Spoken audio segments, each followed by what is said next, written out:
नमस्कार। कांग्रेस से नाता तो टूटा, परंतु 50 साल का 3 पीढ़ियों का जो संबंध था उसकी टीस आज भी है। और आज जहां गुस्सा है पार्टी के लिए, वहां दर्द भी है। और उदयपुर में जो कुछ हो रहा है उसको देख के पार्टी पे तरस भी आ रहा है। आज यहां पे मैं कुछ बातें कांग्रेस के शीर्ष नेतृत्व से साझी करने के लिए आया हूं, अपने दिल की बात कहने के लिए आया हूं। और जो मेरे दिल की बात है, मैं समझता हूं यही बात बहुत से लाखों करोड़ों कांग्रेस के कार्यकर्ताओं की दिल की बात है, जो शायद उस चिंतन शिविर में रखी ना जा सके, क्योंकि जमावड़ा वहां बड़े शीर्ष नेताओं का है। पर कितने शीर्ष नेता सिर्फ चीयर लीडर का रूप धारण करके रह जाएंगे, या कितने लोग उनमें से सच के ऊपर पहरा देंगे, कड़वी और सच्ची बात कह पाएंगे, ये तो आज और कल का दिन ही बता पाएगा। परंतु 50 साल जिस पार्टी में खून पसीना बहाया, जिसके साथ अच्छे बुरे समय में साथ रहे, उसके प्रति मेरा भी जाते जाते एक दायित्व बनता है। I would call it my parting gift to Congress party. मैं कुछ बातें साझी करना चाहता हूं, क्योंकि कल मैंने कांग्रेस के हमारे माननीय अध्यक्ष सोनिया जी का भाषण सुना। बड़ा भावुक भाषण था, और उन्होंने खास तौर पे जो बात कही कि exceptional situations need exceptional solutions. परंतु कल का जो प्रोग्राम मैंने देखा उस चिंतन शिविर का, वो मात्र एक औपचारिकता, एक फॉर्मेलिटी फुलफिल करने से ज्यादा कुछ भी नहीं था। आज समय जब है पार्टी को बचाने का, आज पार्टी का अस्तित्व जो है, party is facing existential crisis, और उस समय हम इस तरह से बिहेव कर रहे हैं जैसे राष्ट्र का दायित्व आज कांग्रेस पार्टी के कंधों पे है। कमेटियां बनाई गई हैं, 6 किस्म की कमेटियां हैं, जो कि फॉरेन पॉलिसी भारत की डिस्कस कर रही है, कोई इकोनॉमिक पॉलिसीज, आर्थिक पॉलिसीज के ऊपर डिस्कशन चल रही है, एग्रीकल्चर पॉलिसी के ऊपर डिस्कशन कर रही है। मेरा मानना है कि बिल्कुल कांग्रेस आज एक मेन अपोजिशन पार्टी है, और हमारा ये फर्ज भी बनता है कि हम इन विषयों के ऊपर हमारी एक राय हो। परंतु उससे भी ज्यादा, जैसे कहते हैं कि घर को सजाने का तस्वुर तो है बहुत, घर को सजाने का तस्वुर तो है बहुत, पहले ये तो तय हो कि घर को बचाएं कैसे। पहले ये तो हम आपस में बैठ के नाता डिस्कस कर लें। मैं अपने आप की आज भी आदत नहीं जाती, मैं आप नेताओं से, कांग्रेस जन से बात कर रहा हूं कि आप ये तो तय करेंगे कांग्रेस को बचाओगे कैसे, क्योंकि अगर बचाने की नीयत होती है और ये एक मात्र औपचारिकता ना होके चिंता, यहां पे ये चिंता का शिविर होना चाहिए था, ना कि चिंतन का। चिंता तो दिखाई नहीं दी। अगर चिंता होती वास्तविक में, तो वहां पे एक कमेटी, उन 6 कमेटियों के साथ कमेटी एक यूपी के ऊपर भी बनती कि उत्तर प्रदेश के अंदर कांग्रेस की ऐसी दुर्दशा क्यों हुई। 403 सीटों में से करीबन 390 सीट्स के ऊपर कांग्रेस के जो प्रत्याशी थे, उनको मात्र 2000 वोट भी नहीं आ पाए। आप सब समझते हैं कि पंचायत के मेंबर का जो कैंडिडेट होता है वो भी 2-4 हजार वोट ले जाता है। एक कांग्रेस का एमएलए उत्तर प्रदेश, जो कि दिल है हिंदुस्तान का, वहां पे कांग्रेस के नेताओं की ये दुर्दशा होनी, नेताओं की नहीं, मैं समझता हूं ये शीर्ष नेतृत्व की और पार्टी की दुर्दशा है। उसके ऊपर कोई कमेटी बनी, क्या उस पर कोई विचार करेगा? कल कोई अजय जी, जो लालू जी हमारे, अजय लालू जी हमारे प्रधान है, क्या वो बात करेंगे, साझा करेंगे क्या कारण रहे, क्या कमियां, उनको सुधारने का प्रयास किया जाएगा? इसी तरह चाहे गोवा है, चाहे मणिपुर है, क्यों आज क्या हालात, इस किस्म के बाद चर्चा तो ये होनी चाहिए थी कि पूरा north east, all the 7 sister states जो हैं, हम सारी हाथ से खोए बैठे हैं। क्या कारण हुआ? गोवा में तो बड़ी भारी एंटी इनकम्बेंसी थी सरकार की, चर्चा ये भी थी कि सरकार बनने के चांसेस है, परंतु हम कहीं भी नहीं ठहर पाए। और उत्तराखंड की बात कीजिए, और उत्तराखंड की तो मैं स्पेशली बात करना चाहूंगा कि 2 सूबे प्रांत ऐसे थे जिनकी बातचीत हो रही थी कि उत्तराखंड और पंजाब के अंदर कांग्रेस बहुत ही अच्छा प्रदर्शन करेगी और दोनों में सरकार कांग्रेस की बनेगी। फिर क्या हुआ? क्या कोई वहां बता पाएगा कि उत्तराखंड के जो मुख्यमंत्री के प्रत्याशी थे हमारे हरीश रावत जी, उनका एक पांव पंजाब में था, एक पांव उनका देहरादून में था इलेक्शन दिन तक।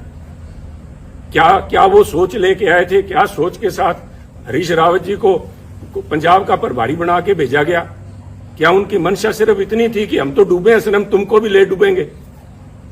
खुद तो उनकी जो दुर्दशा हुई, और मैं इसमें कहने में संकोच नहीं करूंगा, मैं पहले भी कह चुका हूं और आज फिर कह रहा हूं, अगर हरीश राव जी आ रहे हैं तो I call it divine justice, he deserved it. जो कांग्रेस पार्टी की दुर्दशा हुई है उसमें बहुत बड़ा रोल जो है एकमात्र इन व्यक्ति का है। सारा दायित्व तो इनके कंधों पे मैं नहीं डालूंगा, हमारी भी कमियां रही वहां पे, पर इनका बहुत बड़ा रोल था। ये एक कड़ी थे यहां से लोगों पर बात करने के लिए। और उससे भी ज्यादा जरूरी, जब उत्तराखंड की बात करते हैं तो पंजाब की बात कैसे ना करेंगे। मैं पंजाब की बात के ऊपर कुछ समय लूंगा। मैं आपसे धैर्य की अपेक्षा करता हूं कि कृपया थोड़ा धैर्य रखें, क्योंकि पंजाब का मुद्दा सिर्फ वहां पे सरकार बनने ना बनने तक सीमित नहीं है। बहुत ही एक आधारभूत मुद्दा है जो पंजाब से जुड़ा हुआ है। पंजाब में जो घटनाएं वापरी हैं और जिस वजह से वहां पे पार्टी की जो दुर्गत हुई है पंजाब में, उसकी समस्याएं जो हैं उनके दूरगामी और आधारभूत उसका प्रभाव पड़ेगा। एक बात मैं मानता हूं कि देश जो है, भारतवर्ष जो है, एक सेकुलर देश है, और उस भारतवर्ष के अंदर अगर सबसे कोई सेकुलर प्रांत है तो मुझे इस बात का गर्व है कि वो पंजाब है। और पंजाब ने बार बार ये दर्शाया है, यहां तक कि 25,000 पंजाबियों ने कुर्बानी दे के भी, आतंकवाद के उन काले दिनों में 25,000 पंजाबियों की कुर्बानियां हुई, परंतु वहां आपसी भाईचारे और सेकुलरिज्म के ऊपर आंच भी नहीं आई।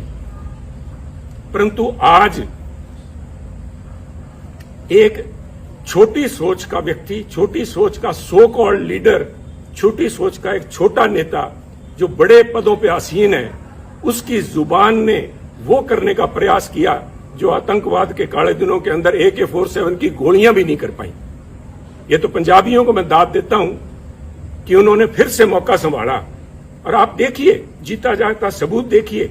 अगर किसी को इस बात के परिणाम की, इसको प्रूफ की जरूरत है तो वो देखिए कि इस इलेक्शंस के अंदर, जिसके नतीजे 10 मार्च को भी आए हैं, अगर धर्म की बात करें, सिखों ने, जो सिखों की पंथक पार्टी अकाली दल, उसको वोट नहीं डाला। हिंदुओं ने बीजेपी को वोट नहीं डाला, और SC भाईचारे ने, हमारे दलित भाइयों ने कांग्रेस को वोट नहीं डाला। पंजाबियों ने एक सिख के तौर पे, एक हिंदू के तौर पे, एक दलित के तौर पे, क्रिश्चियन या मुस्लिम के तौर पे नहीं, उन्होंने पंजाबी के तौर पे वोट डाला। और इस सारे आडंबर को ढा के उन्होंने एक आस और उम्मीद को वोट डाला, एक रंगले पंजाब की आस, एक बेहतर फ्यूचर, बेहतर भविष्य की आस में उन्होंने वोट डाला। वो आस कितने हद तक पूरी होती है तो समय बताएगा, परंतु पंजाबियों को ये दाद देनी होगी कि उन्होंने ये काली नजर जो हमारे कांग्रेसी नेता जो लगा रहे थे, जो हिंदू, सिख या दूसरे भाईचारों के अंदर जहर का बीज जिन्होंने बोया, मैं तो आज इस माध्यम से खासतौर पे कांग्रेस अध्यक्षा सोनिया जी से निवेदन करूंगा, मेरी हाथ जोड़ के करबद्ध प्रार्थना है, सोनिया जी, राजनीति सारे देश में कर लीजिएगा, परंतु पंजाब को बख्शिए। पंजाब ने बहुत काले दिन देखे। पंजाब में अगर पंजाब को परसेंटेज के प्रिज्म से नहीं देख सकते आप, पंजाब को 33% अमुक कौम है, 40% अमुक कौम है, बाकी बचते नॉन सिख हैं या किस खाते में डाल रहे हैं, कृपया करके बख्शिए पंजाब को। पंजाब एक है। ये जो बात जिन लोगों ने, आपके जो नेता, आपकी सलाहकार है, मैं नाम भी लूंगा क्योंकि आज वो उन्हीं के चलते सारा बखेड़ा खड़ा हुआ है कि आज मेरे को इस चैनल पे के माध्यम से आपसे बात करने की जरूरत पड़ रही है। अंबिका सोनी जी के एक जबान ने, मैं समझता हूं, ना सिर्फ कांग्रेस को, तो कांग्रेस का तो बंटा उन्होंने बेड़ा डुबाया, परंतु उन्होंने पंजाब के माथे पे कलंक लगाया, सिखों के माथे पे कलंक लगाया, सिक्खी के माथे पे कलंक लगाया। उन्होंने हिंदुओं को बदनाम किया, हिंदुओं को निरादर किया। क्या ऐसे नेता का कांग्रेस में बने रहने का कोई हक है, कोई औचित्य है? अगर औचित्य है तो मैं आपसे निवेदन करूंगा कि आज के समागम के अंदर, जब उदयपुर में वो बैठी हैं और आपके साथ मंच पे बराबर बैठी हैं, तो उनसे निवेदन करें कि उठ के वो बताएं कि Punjab, what is Sikhism, Sikhism है क्या, जिसको उन्होंने इतना बड़ा दोष लगा दिया। This is nothing. उनका ये बयान कि पंजाब के अंदर अगर हिंदू मुख्यमंत्री बनता है तो पंजाब में आग लग जाएगी, इसका मायना ये हुआ कि जो सारे सिख हैं, सारे पंजाबी भाईचारा है, वो हिंदुओं के खिलाफ डांगे लेके घूम रहा है। हिंदू सिख भाईचारे के अंदर दरार डालने की ये जो कोशिश खुद आपकी सलाहकार अंबिका सोनी जी और उनके जो कुछ चंद चेले जो हैं, जो पंजाब के अंदर बैठे थे जिस समय ये फैसला हो रहा था, 4-5 जो यहाँ थे और वो 4-5 मोस्टली आज वहां आए हुए हैं आपके पास वक्ता के तौर पे, उनको बेनकाब करना जरूरी है। उन्होंने कहा था कि अगर हिंदू बन गया पंजाब में मुख्यमंत्री तो पंजाब में आग लग जाएगी। Is this some pre planned way of vilification of Sikhs? Are you trying to vilify a whole community? कि वो इतने इनटॉलरेंट है, उनके अंदर ये सहनशीलता ही नहीं है कि किसी और को बनता देख सकें। और इनकी अंबिका जी की बात में अगर कहीं सच्चाई होती तो मैं समझता हूं कि अकाल तख्त के जत्थेदार साहब ने जिस दिन इनका बयान आया उसी दिन उन्होंने कहा, अकाल तख्त साहब का वो बयान मैं समझता हूं स्वर्णिम अक्षरों में दिखा जाने वाला है कि पंजाब के अंदर हिंदू सिख होना कोई मायने नहीं रखता। सोनिया जी, मैं आपसे निवेदन करना चाहूंगा, अकाल तख्त कोई छोटा मोटा जगह नहीं है, is a temporal seat of Sikhism. यहां पे महाराजा रणजीत सिंह भी आके पेश हुए हैं। अगर उनके हेड ग्रंथी ये बात कहते हैं, वहां के जत्थेदार साहब कहते हैं, तो ये क्या ज्यादा सिखों के बारे में या पंजाब के बारे में जानते हैं? एक ऐसा लीडर, एक तरफ हम इल्जाम लगाते हैं आम आदमी पार्टी के ऊपर कि वो पंजाब का भला नहीं कर पाएंगे क्योंकि उनकी लीडरशिप दिल्ली से चलाती है, जिनको दिल्ली के बारे में ज्ञान नहीं। मुझे आम आदमी पार्टी का तो पूरा पता नहीं, परंतु सोनिया जी, पंजाब कांग्रेस का बेड़ा गर्क दिल्ली में बैठे उन नेताओं ने किया है जिनको पंजाब का, पंजाबियत का, सिक्खी का बिल्कुल पता नहीं। सरबत दा भला गुरु महाराज का मूल मंत्र। I am not a Sikh scholar, परंतु मैं अपने आप पे गर्व है कि मैं पंजाबी हूं। मुझे इस बात का मान है कि गुरु महाराज ने जो मूल मंत्र दिया था वो था मानस की जात सब एको पहचान में, सरबत दा भला, यूनिवर्सल ब्रदरहुड। कौन सी लैंग्वेज समझाऊं मैं इनको, अंबिका जी को? कौन सी लैंग्वेज में ये बता पाएंगे, जवाब दे पाएंगे? और इनके जो पिछ लगू वहां पे बैठे हैं उनसे मैं निवेदन करूंगा कि वो खड़े होकर वहां पे मंच पे बताएं कि किस वजह से पंजाब को बदनाम किया, पंजाबियों को बदनाम किया गया। और ये सोनिया जी, मैं बार बार इस बात पे जोर दे रहा हूं क्योंकि ये हमारी विचारधारा से जुड़ा हुआ मुद्दा है। इसका प्रभाव सिर्फ पंजाब तक सीमित नहीं रहेगा। ये तो आप मान के ले लीजिए कि जब तक इन लोगों से आप पीछा नहीं छुड़ाएंगे तब तक कम से कम पंजाब में कांग्रेस के पांव नहीं लग पाएंगे। ये आप एक मेरी भविष्यवाणी लिख लीजिए, चाहे नोट कर लीजिए मेरी तरफ से।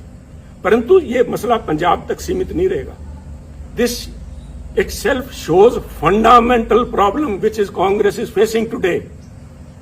आप अपनी चाल ही भूल गए। आप अपने आप को, आप पे इल्जाम लगते हैं कांग्रेस पार्टी के ऊपर सूडो सेकुलरिज्म के, कभी सॉफ्ट हिंदुत्व के, और कभी इस किस्म के बयान आ जाते हैं जिनको कुछ लोग कहेंगे मेजोरिटेरियन एक्सट्रीम लिए बैठे हैं आप। इन बातों का आपके ऊपर जो प्रभाव पड़ेगा वो मैं समझता हूं, आप इन सारे जो इल्जाम लगते हैं आप इनको तस्दीक कर रहे हैं। ये लोग आपके पास मंच पे बैठे हैं, यू आर विटिंगली और अनविटिंगली एंडोर्सिंग देयर व्यू। ये कौन, मेरा गुनाह क्या था? जब ये अंबिका जी का बयान आया, इनके चेलों का बयान आया कि पंजाब में अगर हिंदू मुख्यमंत्री बनता है आग लग जाएगी, तो मैंने कहा ये सोच कांग्रेस की सोच नहीं है। ये सोच किसी एक, I said a petty person, a small-minded person occupying high positions, and I meant your advisor, Ambika ji. Let me be honest with you.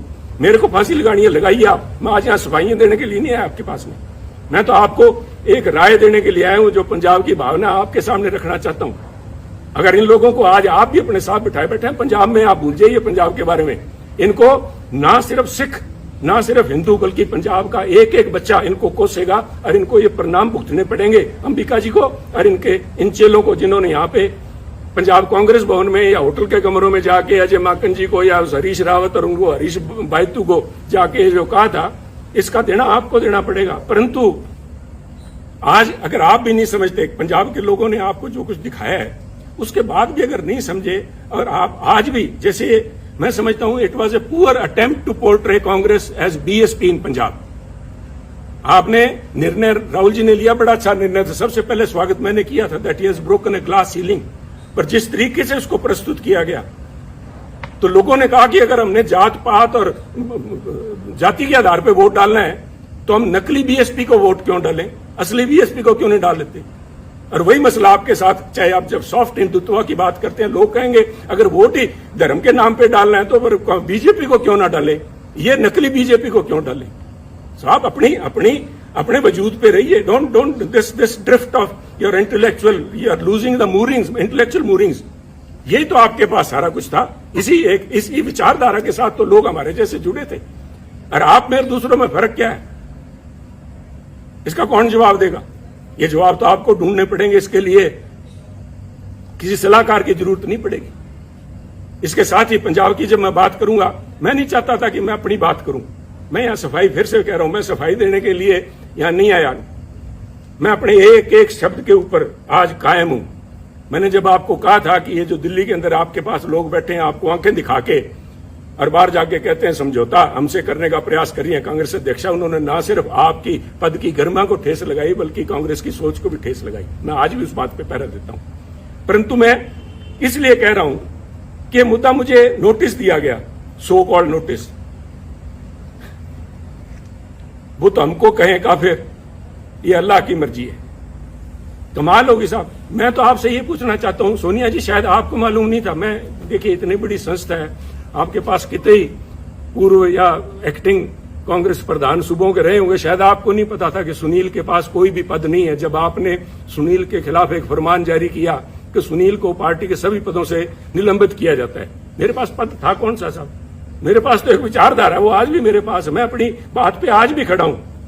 आप कहीं बदल गए होंगे, आपकी सोच बदल गई होगी। सुनील तो जाखड़ तो जहां खड़ा था वहीं खड़ा। ये हमारी कमजोरी है, यही हमारी स्ट्रेंथ है। हम तो जहां हैं वहीं खड़े हैं। परंतु जिन्होंने, वो कहते हैं कि आपने संबंध विच्छेद नहीं किया सुनील जाखड़ से, आपने दिल तोड़ा है। दिल भी तोड़ा तो तूने सलीके से न तोड़ा।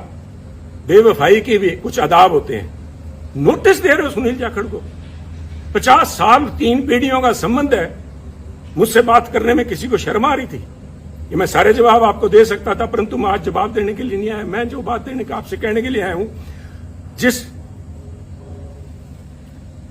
क्या कहूं मैं, मजाक कहूं या इसके ऊपर तरस आता है मुझे, मुझसे आपने मुझे नोटिस दिलाया कि ऐसे व्यक्ति से नोटिस दिलाया, और इस बात के लिए नोटिस दिलाया कि मैंने आपकी सलाहकारा के खिलाफ अपशब्द बोले। चलो मैंने तो आपकी सलाहकार अंबिका जी के खिलाफ जो कुछ बोला ना बोला, पर नोटिस इससे दिलाया आपने। तारिक अनवर जी एक बड़े सुलझे हुए परिपक्व नेता हैं। उनका तो आपको ध्यान होगा कि वो 1999 में, आज से करीबन 20 साल से ज्यादा पहले, कांग्रेस छोड़ के चले गए थे। आपको यह भी पता होगा कि वो क्यों छोड़ के गए थे। वो ये कह के छोड़ के गए थे कि सोनिया गांधी एक विदेशी महिला है, और विदेशी महिला अगर इंडियन नेशनल कांग्रेस की अध्यक्षा बनती हैं तो मैं उसे कदापि सहन नहीं कर सकता। और यही तारिक अनवर साहब, संगवा साहब और पवार साहब के जाके इन्होंने सरकार अपनी पार्टी बनाई थी। आप भूल गए क्या? कोई आपको बताने वाली, ये सलाहकार आपकी बताने वाली थी नहीं क्या? और ये क्या बताएंगी साहब? वो कहते नहीं, यहां तो और हर शाख पे उल्लू बैठा है। इन श्रीमती जी की, अंबिका सोनी जी की बताऊं मैं आपको। आप उनसे, हमें जिसके ऊपर मैंने इल्जाम लगाए, मैं आपके माध्यम से, सोनिया जी, मैं आपको, क्योंकि आप बड़े हैं, आप अध्यक्ष हैं, आपके माध्यम से एक स्पीकर के तौर पे मैं आपके माध्यम से कांग्रेस जनों से बात कर रहा हूं कि जिस व्यक्ति पे मैंने आरोप लगाए हो, क्या वो मेरे खिलाफ अनुशासन कमेटी में बैठ सकती है जज बन के? कहते वही कातिल, वही शाहिद और वही मुंसिफ ठहरे। वही कातिल, वही शाहिद और वही मुंसिफ ठहरे। ए खुदा, मैं अपने कत्ल का दावा करूं किस पे? मैं किसको जाके कहूं ये बात? ये मेरे पे फैसला करेगी। 1977 में कहां थी जब इमरजेंसी के बाद सोनिया जी परछाया छोड़ गया था कांग्रेसियों का? जो लोग थे, इन किस्म के जो वक्ती लोग थे, these are fair weather friends, they are fair weather warriors. Indira ji की चहेती थी ये, संजय जी के साथ ही मिलकर काम करती थी, इसलिए इंदिरा जी का इनके तरफ बड़ा मान सत्कार था। और उस मान सत्कार का नतीजा इसी अंबिका सोनी जी ने यह दिया कि 1977 में जब उनको अपने साथियों की जरूरत थी, तो अंबिका जी सबसे पहले उस डूबते जहाज से छलांग मार के गई थी। जहाज से डूबने वालों को क्या कहते हैं मैं नहीं इस चक्कर में पड़ूंगा। और ना सिर्फ छलांग लगा के गई, ना सिर्फ उन्होंने यहां से कांग्रेस उर्स से चंडीगढ़ से इलेक्शन लड़ा जगन्नाथ कौशल जी के खिलाफ, कांग्रेस के प्रत्याशी के खिलाफ, इन्होंने मेरठ में जाके 84 में फिर महसीना को दुबई जी बैठी होंगी, मैंने देखा नहीं कल प्रोग्राम में उनको। मैं अल्लाह ताला से यही दुआ करता हूं कि उनकी सेहत कायम रहे, वो यहां हो। उनसे पूछिएगा कि इन अंबिका सोनी जी ने इंदिरा जी के खिलाफ क्या क्या अभद्र भाषा इस्तेमाल की थी। आप बड़े दिल के नेता हैं राहुल जी, और आप भूल जाएंगे सोनिया जी, हम नहीं भूलते, हम तो गांठ बांध के बैठे हैं। और ऐसे लोगों को बेनकाब करना पड़ेगा। जब मैं ये बातें कर रहा हूं, जो मेरा ये किस्सा है, this is a case study in itself, the way Punjab issue has been handled from the very beginning. छोड़िए सुनील को उतारा गया जुलाई 2021 के अंदर ये कह के कि सुनील जाखड़ मुख्यमंत्री कैप्टन अमरिंदर सिंह जी के साथ मिलकर काम करता, उनका बहुत नजदीकी है, मिले हुए दोनों।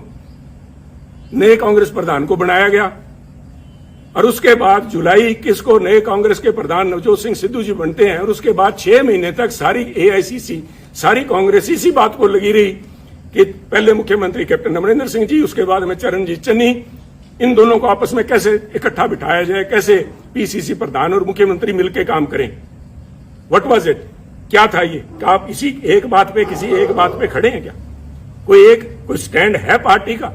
और ये जो डिस्टेबलाइज करने की प्रयास किया गया, मैं जिनकी बात कर रहा हूं, डिवाइन जस्टिस की, रावत साहब को भेजा इसलिए गया था कि कैप्टन अमरिंदर सिंह व सिटिंग प्रिटी, उनको डिस्टेबलाइज किया जाए। सोनिया जी, डिस्टेबलाइज तो विरोधी पार्टियां करती हैं, आप तो you are the parent party, Congress high command वहां पे बैठी, आप पंजाब में क्या डिस्टेबलाइज करवाना चाहती थे? Control destabilisation. और इसका रेमिफिकेशन देखिए, आज नोटिस आया कुछ दिन पहले, मेरे को नोटिस देने के बाद में एक नोटिस नवजोत सिंह सिद्धू जी को भी दिया गया। मेरे बहुत से डिफरेंसेज हैं नवजोत सिंह सिद्धू जी से, परंतु मैं इन प्रिंसिपल बात करना चाहता हूं, क्योंकि ये बातें आज के इस चिंतन शिविर में होनी चाहिए कि उनको किस बात के लिए नोटिस दिया गया कि वो अपनी सरकार के खिलाफ बोलते थे, वो कैप्टन अमरिंदर सिंह जी के खिलाफ बोलते थे, उन्होंने चरणजीत चन्नी के खिलाफ बोला, उनको नोटिस दिया गया। तो सब मेरा एक सवाल है, और मैं बड़ा उनका रिस्पेक्ट करता हूं, अशोक गहलोत जी का। अशोक गहलोत जी, आपकी सरकार को डिस्टेबलाइज क्या सुनील जाखड़ ने कर रखा है क्या, जो सुनील को नोटिस दिया गया है? आपकी सरकार को नवजोत सिंह सिद्धू ने डिस्टेबलाइज कर रखा है क्या? सुनील जाखड़ तो शायद कैप्टन अमरिंदर सिंह से मिला हुआ था या नहीं था, वो तो ये खुद जानते हैं, क्योंकि एक एक बात का इनको ब्यौरा दिया हुआ था। मैं नहीं चाहता था कि कांग्रेस की लड़ाई सड़कों पर उतरे, परंतु ये इनका फैसला था। सिर माथे, मैंने उस माथे को कबूल किया, सिर माथे कबूल किया, परंतु नवजोत सिंह सिद्धू तो सिर्फ बोलते ही हैं। और आपके यहां तो गहलोत साहब हर 15वें दिन आपको बताना पड़ता है राजस्थान की जनता को कि मैं अभी मुख्यमंत्री रहूंगा। और जिन लोगों ने मानेसर में जाके महीना तक कैंप किए रखा, आपकी सरकार के ऊपर एनफोर्समेंट डायरेक्टरेट की रेड करवाई, वो तो आप अच्छे थे कि पंजाब वाले से हालात आपके साथ नहीं बने, आपके भांजे भतीजे के यहां 25-30 करोड़ रुपए नहीं मिले तो आप बच गए। उन लोगों को नोटिस नहीं जाना चाहिए? उन लोगों को तो कांग्रेस अध्यक्ष मंत्रणा के लिए बुलाते हैं। तो क्या एक संदेश दे रहे हैं? एक मन बनाना पड़ेगा, क्योंकि अगर सुनील ने खता की है और सुनील की वजह से अगर पंजाब में सरकार नहीं बन पाई, और जैसे कि आपके हरीश बायतू जी कह रहे हैं कि सुनील की वजह से, सुनील के बयानों की वजह से आसपास वाली स्टेट्स के अंदर भी कांग्रेस को नुकसान हुआ है, तो फिर सुनील को निकाला क्यों नहीं? मैं ये पूछना चाहता हूं। अगर आपने फैसला ले लिया, सुनील ने गलत किया, तो सुनील को निकाल के बाहर करो। एक संदेश जाना चाहिए। मेरा कहने के बाद आप फैसला लीजिए, आपको फैसला करना पड़ेगा। मेरा मानना है ये जो कुछ भी हो रहा है, ये चंद चापलूस लोग जिन्होंने घेर रखा है, वो सिर्फ चापलूस ही नहीं है। मैं मर्यादा से बाहर नहीं जाना चाहता, परंतु पहले इल्जाम लगा करते थे कि कांग्रेस के हर समय हर सरकार के अंदर एक कोटरी होती है, जिसे किचन कैबिनेट कह लो या कोई उनकी कोटरी, उनके विश्वास पात्र हैं जो अपनी नजदीकियों का फायदा उठाते हैं। परंतु मैं कांग्रेस साथियों को बताना चाहता हूं, over a period of time, क्योंकि मैंने जो 20 साल के मेरे एक्टिव पॉलिटिक्स में देखा है, ये जो कोटरी थी, ये जो ग्रुप थे, ये गिरोह का रूप धारण कर चुके हैं। और मैं बड़ी गंभीरता से और बड़ी जिम्मेवारी से कह रहा हूं, गिरोह का शब्द मैंने इस्तेमाल किया है। ये जो बना के भेजे जाते हैं यहाँ पे, हमारे इंचार्जेस बना के भेजे जाते हैं, इतिहास गवाह है पंजाब का, मैं राजस्थान का या हरियाणा का तो बोल नहीं सकता, मैं पंजाब की बात करूंगा। जनार्दन द्विवेदी जी शायद आए हुए हैं, जनार्दन द्विवेदी से पहले या बाद में एक शकील अहमद साहब को छोड़ दीजिए, चाहे वो चाणक्य थे, चाहे वो आशा कुमारी जी थी, चाहे रावत जी थे, और चाहे हमारे हरीश बायतू जी थे, ये सारे के सारे एक ही आका के जाके पैरों में हाथ लगाते हैं। वो हमारे पंजाब की आंटी बैठी है वहां पे, इन सारों को उनका वृद्ध हर्ष, उनका जो हर्ष था उनके ऊपर था। और इन लोगों ने इल्जाम बहुत लगे हैं। मैं डिम्पा जी को मैंने कल बैठे देखा, आपके बगल में बैठे थे सोनिया जी, पिछली रो में आपके, उन्होंने एक बयान दिया, उन्होंने पूरे बाड़मेर के माथे पे कलंक लगाया। मैं समझता हूं उनको बाड़मेर का नाम नहीं लेना चाहिए था, उनको व्यक्ति विशेष का कहना चाहिए था, परंतु मुझे पता है कि वो नहीं बोलेंगे, ना ही उनके खिलाफ कार्रवाई होगी। क्योंकि मैं, देखिए, यहां बैठ के राय देनी बहुत आसान है। मैं समझता हूं कि पार्टी को चलाने के लिए बहुत सी आपकी मजबूरियां होती हैं, मजबूरियां हैं भी, चलाने के लिए बहुत अकोमोडेट भी करना पड़ता है। अकोमोडेट कीजिए। मैं नहीं कह रहा कि आप जसबीर सिंह डिम्पा जी की, जिन्होंने कहा था कि बाड़मेर का ठग्गा था या बाड़मेर का डाकू कहा था, मुझे याद नहीं, उन पे एक्शन ना लीजिए। मैं नहीं चाहता कि आपकी संख्या, एमपीज की संख्या घटे, परंतु मैं इतना जरूर चाहूंगा कि एक कमेटी तो बनाई जाए कि क्या हुआ। These so called incharges, AICC incharge of Punjab Congress have not been less than, वो अमेरिकन एक फ्रेज बनी है, कारपेट बैगर्स। वो बेसिकली ग्लोरीफाइड ठग थे, जिन्होंने अमेरिका में जाके, जो उन दिनों में सिविल वॉर के बाद लूट खसोट जो हुई है, इस किस्म का यहां पंजाब के अंदर माहौल रहा है। इन लोगों को नोटिस ना दे के आप नोटिस सुनील जाखड़ को दे रहे हो। कोई इल्जाम तो बताओ सुनील जाखड़ को। सुनील जाखड़ ने तो, वो कहते हैं ना, हमारे बागड़ी में कहावत है कि सुनील जाखड़ ने तो आंख में सुरमा डालने का प्रयास किया था, और आपके लोगों ने जाके वहां पे आपको बताया सुनील जाखड़ कांग्रेस की आंख फोड़ रहा है। तो ये निर्णय तो आपको लेने पड़ेंगे। सोनिया जी, मेरे से, राहुल जी से मेरा ये निवेदन है कि हो सकता है आने वाले उत्तराधिकारी वही होंगे, और वो चाहे मेरी किसी से बने ना बने, मुझे लोग गलत कहेंगे, कांग्रेस पार्टी आपके, राहुल जी और आपके नाम के गांधी परिवार के बिना नहीं चल पाएगी। 60 बन जाएंगी, 60 नहीं तो कम से कम हर एक सूबे में एक अपनी अलग कांग्रेस होगी। आपका होना जरूरी है, आप लोगों का इस पार्टी का एक सशक्त अपोजिशन के लिए होना जरूरी है, परंतु ये तब तक ही जरूरी है कि आप अपने अच्छे बुरे को पहचाने। ये प्रशांत किशोर जी नहीं बता पाएंगे आपको, कोई आप वो सुनील कानूनगोलो है उसको वो नहीं बता पाएगा। This is a responsibility of the boss himself. अगर आप लीडर हैं तो आपकी परख होनी चाहिए। आप छोड़िए, आप शायद, I have always claimed that Rahul Gandhi ji एक बहुत ही बढ़िया इंसान है। आई स्टिल बिलीव इट, चाहे आज मेरे फर्क है, चाहे जो भी है, जो आवाज उठनी चाहिए थी, सच के साथ में खड़ी होनी चाहिए, नहीं उनकी मजबूरियां होंगी, परंतु is a very fine man, is a very upright. और मैं अगर कांग्रेस के इतने साल निभ गया तो उसका बहुत बड़ा कारण राहुल गांधी जी, मैं आज भी मानता हूं। अगर वो और कोई छोटे दिल का व्यक्ति वहां बैठा था, उससे पहले ये तोड़ बिछड़ा, उससे पहले भी हो लेना था। परंतु राहुल जी, आपको भी आजकल एयरक्राफ्ट के अंदर ये सुखोई और वहां पे लड़ाई चल रही है, उनके अंदर एवरी एयरक्राफ्ट, इवन टैंक्स के अंदर भी एक होता है IFF, called identification of friend और फो। दुश्मन और दोस्त की पहचान कराने के लिए उसके अंदर इंस्ट्रूमेंट लगा होता है, जो फ्रीक्वेंसी आपस में एक्सचेंज करके पता करता है कि मैं जिस पे मिसाइल दाग रहा हूं वो कोई मेरा दोस्त तो नहीं है। आपने इन पिछलगुओं के कहने से मेरे पे नोटिस की मिसाइल दाग दी, मेरा क्या बिगाड़ देंगे आप? पर आपने अगर पार्टी चलानी है तो ये आपको फैसले लेने पड़ेंगे, ये कमान अपने हाथ में लेनी पड़ेगी। ऐसे चापलूस लोगों से, इन बेगैरत लोग हैं। मैंने वहां पे एक बड़ी नेता को गिड़गिड़ाते देखा है कि मेरे को टिकटों की उसमें कमेटी के अंदर रहने दिया जाए। राहुल जी ने मना कर दिया था, शी हैज वेस्टेड इंटरेस्ट। उसके बावजूद वो गिड़गिड़ा के, उनके लिए बहुत बड़ी बात है। परंतु इन चापलूस और बेगैरत लोगों के बीच में रह के मैं समझता हूं हमारी जो कांग्रेस की नेतृत्व है वो गैरतमंद लोगों से बात करना और उनके सलीके को भूल गए हैं। परंतु ये आपको मुबारक हो, ये चापलूस आपको मुबारक हो। एक आखिरी बात कहना चाहूंगा, फैसला लीजिए। फैसले आपने लिए हैं, अच्छे लिए हैं, बुरे लिए हैं, समय बताएगा, फैसले तो लिए हैं। और मेरे फैसले के अंदर जो बात मैं खास तौर पे आखिर में आपसे कहना चाहता हूं, Sunil Jakhat's case, from notification to your recommendation of the disciplinary committee till the time you have finally asked Sunil to be removed from all positions, it shows what is basically ailing Congress party. आप भी फैसला नहीं ले पाए। ये क्या फैसला था? सुनील से पद ले लिए। क्या पद ले लिए? सुनील के पास कौन से पद थे जो आपने ले लिए? इट इज बिकॉज आज भी आइदर यू लैक कन्विक्शन और you have doubt whether these allegations are true और नॉट। पर मिसाइल तो छोड़ दी, भैया तो वापस नहीं आएगी। आपने तो मिसाइल दाग दी। सुनील का तो आपने कर दिया कुंडा। सुनील की गैरत, सुनील का ऑनर उसके लिए बहुत बड़ी बात है। और जिस दिन आपने नोटिस भेज दिया, मेरा तो आपसे उसी दिन संबंध विच्छेद हो गया। परंतु 50 साल आड़े आते हैं बीच में, इसलिए मैं आपसे संबोधित हूं कि ये कमान अपने हाथ में लीजिए, दोस्त और दुश्मन को पहचानिए। दोस्त दुश्मन नहीं पहचान सकते, कम से कम एसेट और लायबिलिटी तो पहचान लीजिए। एसेट कौन है, लायबिलिटी कौन है? ये लोग आपको कहेंगे कि पंजाब में हमने एक नेशनल एसेट क्रिएट किया। अगर वो एसेट है तो उस एसेट को क्यों नहीं पंजाब कांग्रेस का प्रधान बनाया?